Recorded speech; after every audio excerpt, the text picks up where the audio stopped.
নমস্কার বন্ধুরা, হোম কিচেনে আপনাকে স্বাগত জানাই। আশা করি আপনারা খুব ভালো আছেন, আমি খুব ভালো আছি। তো নতুন একটা রেসিপি নিয়ে ফির চলে আসছি। এই জায়গায় নিয়ে নিয়েছি 4টা ঘট কচু, এই জায়গায় 7টা আলু, একটা টমাটার। তো ভিডিওতে বাইরে দেখেন সবজিটা কাটে নিই। বন্ধুরা এই যে কাটা হয়ে গেছে ভালো করে। এদিকে গরম জল বসাই দিছি, দিয়ে দেবো একটু লবণ।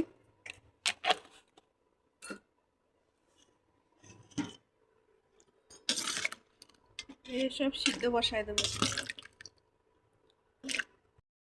বন্ধুরা একটা টমাটার আর আদা ঘষে নিয়ে নিয়েছি, আর এদিকে সিদ্ধ করা হয়ে গেছে। এদিকে মাছ ভাজা বসায় দিছি, মাছ হয়ে গেছে, এবার নামাই নেব। মাছ ভাজা উঠাই নিয়েছি, দুটো তেজপাতা দিয়ে দেবো জিরা,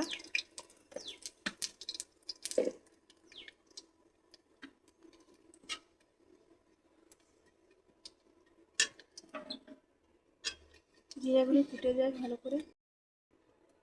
এবার দিয়ে দেবো আদা,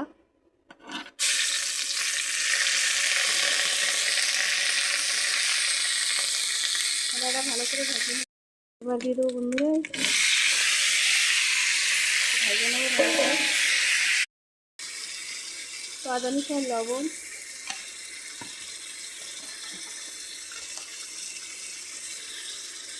হলুদ গুঁড়া,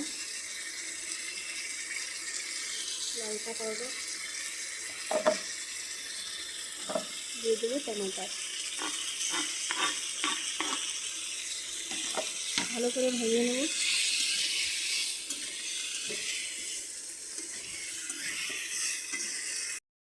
বন্ধুরা কষানি হয়ে গেছে, এবার দিয়ে দেবো জল, এক গ্লাস জল দেবো।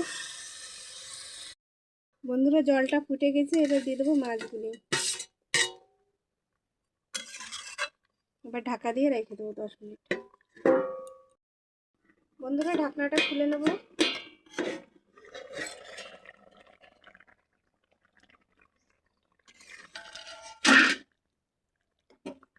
কি সুন্দর গলে গেছে বন্ধুরা, দেখেন ঘরের একদম তাজা ঘট কচু। এবার দিয়ে দেবো গরম মশলা,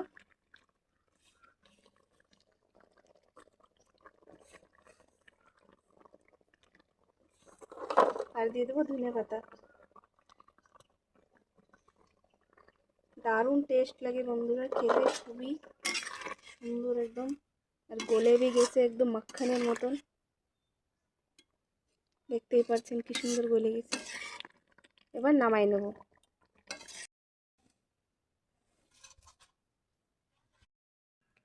বন্ধুরা দেখেন কালারটা কত সুন্দর হয়েছে, দারুণ হয়েছে সবজিটা, খেতে भी খুবই দারুণ লাগে। তো আপনাকে যদি ভিডিওটা ভালো লাগে like share comment subscribe bell icon দাবায় দেবেন। ফির নতুন একটা ভিডিও নিয়ে ফির চলে আসবো। Bye tata.